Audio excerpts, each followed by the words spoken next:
Hello dear students, welcome in my YouTube channel. This is Karan Verma. और guys, आज हम पढ़ने वाले हैं सार्क। और मैं आपको बताता हूँ, ये सार्क जो टॉपिक है आपका क्लास 12 पॉलिटिकल साइंस की 4th चैप्टर से लिया गया है। वैसे तो ये आपका चैप्टर 5th समकालीन विश्व में दक्षिण एशिया का टॉपिक है, बट ये जो न्यू सिलेबस आया है आपका, उसमें इसको 4th chapter new centre power sharing में डाला गया है। यानी कि ये आपका सत्ता के नए केंद्र वाला जो चैप्टर है उसमें ऐड किया गया है। तो गाइस, शुरू करते हैं, देखते हैं सार्क क्या है, इसकी स्थापना कब हुई, कैसे बना, तो सब कुछ जानते हैं। तो शुरू करते हैं इसकी फुल फॉर्म से। सार्क की फुल फॉर्म क्या है? तो इंग्लिश में देखें तो साउथ एशियाई एसोसिएशन ऑफ रीजनल कोऑपरेशन, यानी कि इसको कहते हैं साउथ एशियाई association of regional cooperation. Hindi में देखा जाए तो दक्षिण एशियाई क्षेत्रीय सहयोग संगठन, ये है इसका पूरा नाम। यानी कि दक्षिण एशिया को क्या है, दक्षिण एशिया के जो देश हैं उनका एक संगठन है, तो उसी के आधार पर इसका नाम रखा गया। साथ ही आप देख रहे होंगे यहाँ पे लोगो, और ये है सार्क का लोगो, और जिसमें आपको बालियाँ दिख रही हैं और बीच में दो हाथ दिख रहे हैं, तो यही क्या है, सार्क का लोगो है। और इधर आपको ये 7 नहीं 8 कंट्री दिख रही होंगी, क्योंकि 8वां जो देश था अफगानिस्तान शामिल हुआ था। तो आपको पता होगा दक्षिण एशिया क्या है। दक्षिण एशिया जो वह है जिसमें 7 देश आते हैं, यानी कि दक्षिण एशिया में जो 7 देश आते हैं उसी को हम दक्षिण एशिया कहते हैं। तो ये तो ही हमारे इसके बैकग्राउंड की बात। तो यहाँ पे आप मैप भी देख सकते हो, ये रहा। यहाँ पे जो 7 के 7 जो कंट्री हैं वो ग्रीन हो रखे हैं। इधर आप पाकिस्तान और अफगानिस्तान दोनों को देखते हो। इधर भारत है, इधर श्रीलंका है, और इधर बांग्लादेश, भूटान, नेपाल और मालदीव भी है इधर। तो ये कंट्री क्या है, हमारे सार्क के मेंबर हैं। तो गाइज, यहाँ पे देखें इसकी स्थापना। तो जो दक्षिण एशिया के 7 देश थे, जैसे मैंने बताया, उन्होंने क्या करा, मिलकर 1985 में बांग्लादेश की राजधानी ढाका में इसकी स्थापना की थी। और ये जो बांग्लादेश की राजधानी ढाका है, यहाँ पर इसका स्थापना होती है। और इसकी नींव की भी बात, जो इसकी नींव रखी गई थी और इसकी जो प्रस्ताव के तौर पर जो इसकी सिफारिश की गई थी, वो भी बांग्लादेश के राष्ट्रपति के द्वारा ही क्या करा गया था, जियाउर रहमान के द्वारा ये प्रस्ताव रखा गया था कि एक सार्क नाम से या फिर दक्षिण एशिया के एक संगठन होना चाहिए। तो उसी आधार पर 1985 में बांग्लादेश की राजधानी ढाका में इसकी स्थापना की गई। अब यहाँ पे कंट्री देख सकते हो, दक्षिण एशिया के 7 देशों का संगठन है ये। ठीक है, सार्क क्या है, दक्षिण एशिया के 7 देशों का संगठन है। भारत, पाकिस्तान, बांग्लादेश, नेपाल, भूटान, मालदीव, श्रीलंका, ये 7 के 7 देश हैं। और साथ में 8वां जो देश शामिल हुआ था अफगानिस्तान, जो कि 2007 में हुआ था। मैंने यहाँ पे 8 लिख दिया गलती से।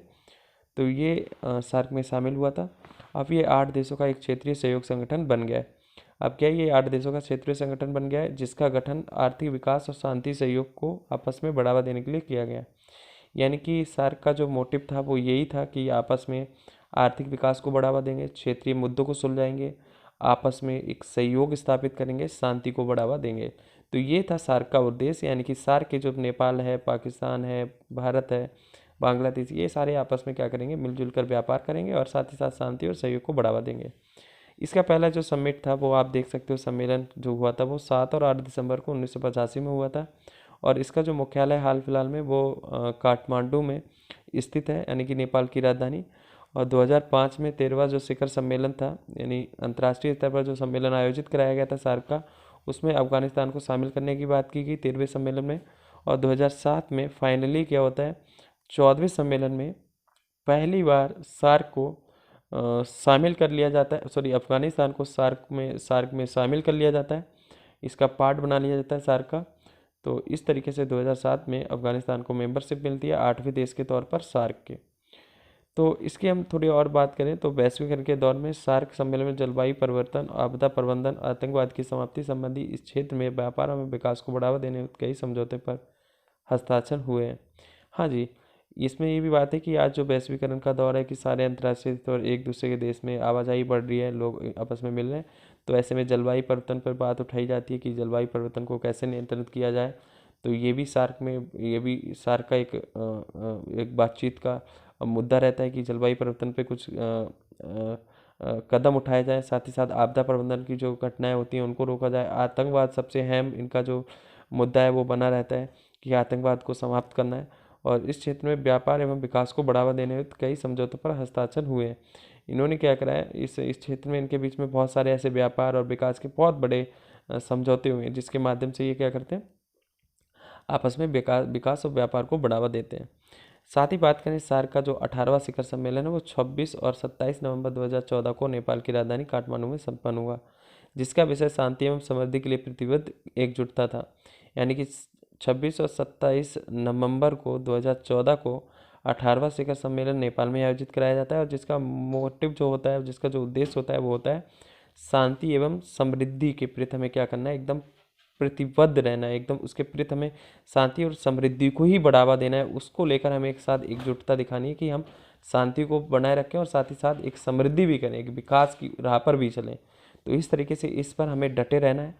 और सार्क का 19वां सम्मेलन होता है इस्लामाबाद में, पाकिस्तान में 2016 में। पर भारत इसमें इसका पार्ट नहीं बनता है, इसका भाग नहीं बनता है, क्योंकि भारत में एक यूरी स्ट्राइक होता है, यानी यूरी सर्जिकल स्ट्राइक, जिसमें आतंकवादी हमला वगैरह होता है भारत में। तो इसमें भारत शामिल नहीं होता और भारत इसका बहिष्कार करता है। साथ ही साथ बांग्लादेश, भूटान, श्रीलंका, मालदीव भी क्या करते हैं, इस सम्मेलन का बहिष्कार करते हैं। तो इस तरीके से क्या होता है, ये जो सम्मेलन है ये आयोजित होता है, बट भारत और इसके साथ साथ और भी कई सारे देश इसका भाग नहीं बनते हैं।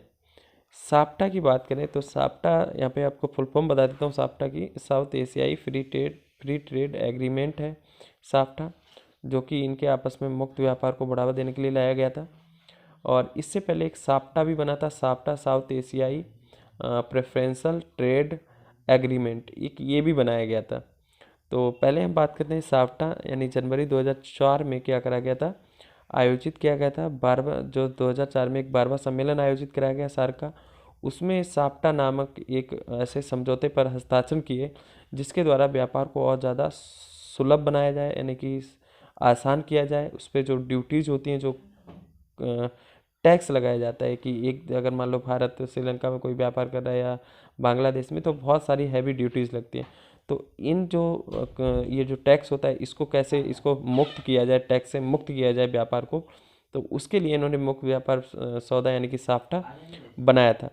ये जो 2004 में 12वें शिखर सम्मेलन में 2004 में क्या होता है, 12वां सम्मेलन होता है, उसमें रखा गया था। बट 1 जनवरी 2006 में ये क्या होता है, पूरी तरीके से प्रभाव में आ जाता है। तो इसकी दो जो मुख्य बातें हैं वो हमें ध्यान रखनी है। इसके उद्देश्य कि दक्षिण एशियाई क्षेत्र युक्त व्यापार संबंधी बाधाओं को दूर करना, यानी कि इसमें जो दक्षिण एशिया के देश हैं उसमें कोई भी व्यापार संबंधी बाधाएं आ रही हैं तो उसको दूर करना है, किसके जरिए, साप्टा के जरिए। यानी कि हमें क्या करना है, फ्री व्यापार यानी कि मुक्त व्यापार को बढ़ावा देना है, जिससे जो बाधाएं हैं व्यापार में, जो भी बाधाएं आ रही है आपस में देशों के बीच में एक जगह से दूसरी जगह चीज़ों को भेजने में, तो वो उस बाधाओं से क्या कर सके, उबर सके।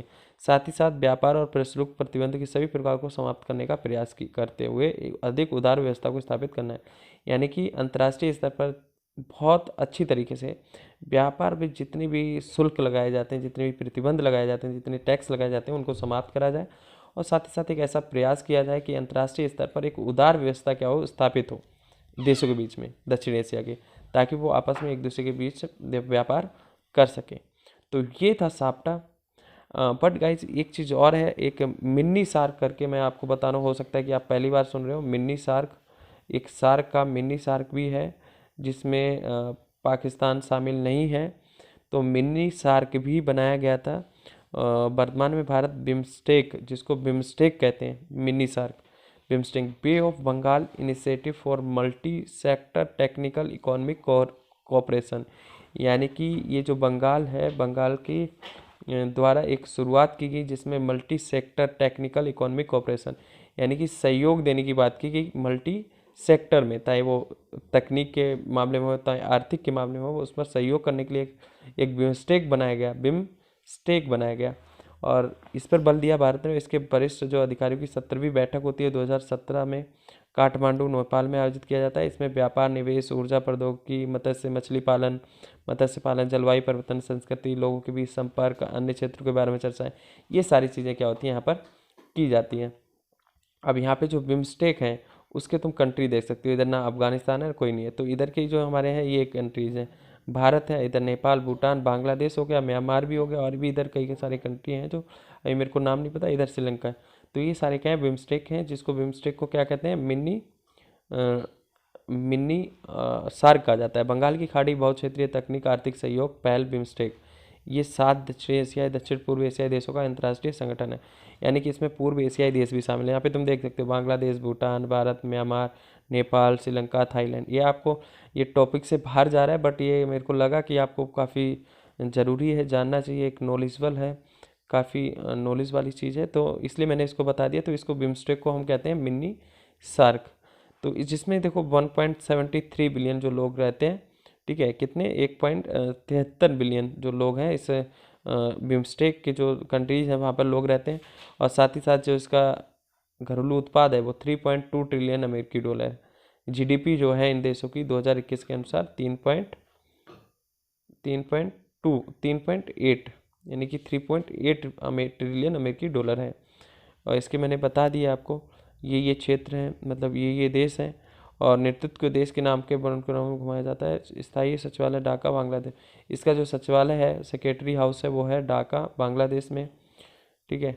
और यहाँ पे देख सकते हो ये जो बंगाल की खाड़ी के जो ये बनाया गया है इसके नाम पर, जो दक्षिण एशिया और दक्षिण पूर्व एशिया के देश जो शामिल इसमें शामिल है, उन्होंने कई सारे अपने मुख्य क्षेत्र रखे जिसमें वो तकनीकी आर्थिक सहयोग रख करते हैं। यहाँ पे हर एक क्षेत्र के बारे में दे रखा है। व्यापार, निवेश, परिवहन, संचार, ऊर्जा, पर्यटन, प्रौद्योगिकी, मछली पालन, कृषि, सार्वजनिक स्वास्थ्य, गरीबी उन्मूलन, आतंकवाद विरोधी, अंतर्राष्ट्रीय अपराध, पर्यावरण, आपदा प्रबंधन, जनधन, जनसंपर्क, सांस्कृतिक सहयोग, जलवायु परिवर्तन। ये सारी की सारी चीज़ें क्या है यहाँ पे आप देख सकते हो। इन चीज़ों पर, इन क्षेत्रों पर ये क्या करते हैं, आपस में सहयोग करते हैं, साथ ही साथ तकनीकी को बढ़ावा देते हैं। ये सारे का सारा गाइज आपको अगर जानना चाहते हैं इसके बारे में बहुत ज़्यादा, तो विकिपीडिया पे आप बिम्स्टेक करके टाइप करोगे तो मिल जाएगा आसानी से, तो वहाँ पे सर्च कर सकते हो। यहाँ पे देखो दक्षिण एशियाई देशों के बीच में सहयोग की गति धीमी होने के कारण क्या हैं। अगर हम देखा जाए तो जो दक्षिण एशिया के देश हैं यानी कि सार्क जो कंट्रीज हैं, उनके बीच में ये जो सार्क है उतना सफलतापूर्वक काम क्यों नहीं कर पाया, क्या वजह रही है। तो उसके कई सारे कारण हैं। पहले तो मैं आपको ऐसे ही बता देता हूँ कि ये जो देश हैं ये तो एक दूसरे की सीमा से जुड़े हुए हैं और काफ़ी सीमा विवाद है इनके बीच में, काफ़ी क्षेत्रीय संघर्ष है, जिसके कारण ये देश आपस में एक साथ आ ही नहीं पाते, एक साथ ये मिलकर सहयोग नहीं कर पाते, क्योंकि इनके बीच में मनमुटाव रहता है, इनके बीच में संघर्ष रहते हैं, जिसके कारण ये आपस में नहीं मिल पाते हैं। क्षेत्र में कई जाति हैं, तनाव हैं, जैसे कि असमी बांग्लादेशी के बीच मध्य तमिल हो, सिंधी लोग के मध्य पाकिस्तान में सिंधी एवं महिजोरों के मध्य, ये सारे संघर्ष हैं यहाँ पे तुम देख सकते हो। जैसे कि असम में बांग्लादेशी आ गए तो भारत की बांग्लादेश से अनबन हो गई। इसी तरीके से श्रीलंका में तमिल लोग हैं जो कि भारत मूल निवासी हैं, यानी भारत के मूल के हैं, तो वहाँ पर श्रीलंका में तमिल जो रहते हैं तो वहाँ के जो श्रीलंका से हमारे थोड़े संबंध जो है वो खटपट रहते हैं। इसी तरीके से भारत में, पाकिस्तान में देखा जाए तो सिंधी और मोहजिसे हैं, तो ये जो वहाँ पे हैं तो इनके बीच को लेकर भी भारत के बीच में काफ़ी विवाद रहता है। तो ये क्या है, इनके बीच में कई सारे ये संघर्ष हैं। साथ ही साथ भारत बांग्लादेश के बीच में द्विपक्षीय विवाद, गंगा जल को लेकर पाकिस्तान के बीच कश्मीरी मुद्दा, तो ये सारे जो विवाद हैं, इसी तरीके इन देशों के बीच में कई सारे क्षेत्रीय टकराव भी हैं, कई सारी चीज़ों को लेकर इनके बीच में रीजनल जो कॉन्फ्लिक्ट बहुत सारे हैं, तो जिसके कारण ये आपस में एक साथ मिलकर सार्क को बहुत अच्छी तरीके से आगे नहीं ले जा पा रहे हैं, ना ही इतना विकास कर पा रहे हैं। तो ये जो मुख्य कारण आपको देखने को मिल सकते हैं जो कि सार्क की वृद्धि को रोकते हैं। अब स्लाइड खत्म होगी तो यहीं हमारा टॉपिक खत्म होता है। तो गाइस इतना था हमारा सार्क के बारे में। अगर वीडियो आपको अच्छी लगी हो तो लाइक करिएगा और